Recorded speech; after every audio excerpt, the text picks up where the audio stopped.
Positive behaviour support is both a philosophy and a practice, and it's evidence based on how to respond to people with disabilities who are displaying behaviours of concern.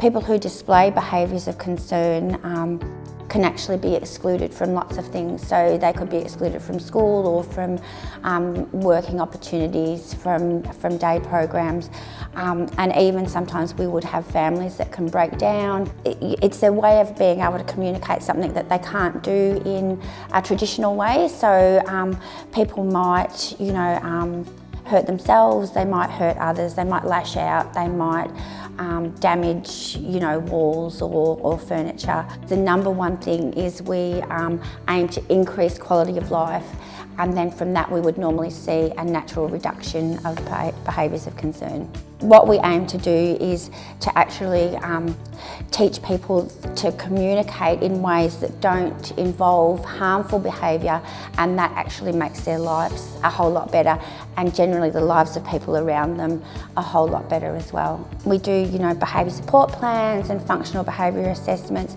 but what we do here at Gateway is, because we're part of the agency, we do a lot of work that is not funded through the NDIS, and that's in building up the skills and competencies of the whole organisation to respond to our clients and work with them within a positive person-centred framework. For positive behaviour support to work at its most effective, it needs to be ingrained within the agency and ingrained within every single aspect and person who works at the agency for it to be really effective. Every person that we work with is individual, so we have an individual plan for everyone, and sometimes we really have to think outside of the box to be able to come up with some solutions to how to meet a person's needs. But we often brainstorm in a team, and we work a lot with the team leaders from the houses who can contribute a lot to how we work together with the client to meet their goals. For participants that receive positive behaviour support, it's quite clear to see differences in their lives. You get to see more of who they are, and knowing that they themselves have tools to help themselves regulate when required, it's really fulfilling to see them come out of their own shell and flourish as a person and an individual. So in the accommodation setting, we're always looking at ways to improve the lives of the participants, find opportunities, build capacity building, skill building, and finding them opportunities to succeed in their lives. So it's working with the participant in an individualised way and working to their strengths to get them to where they personally want to be.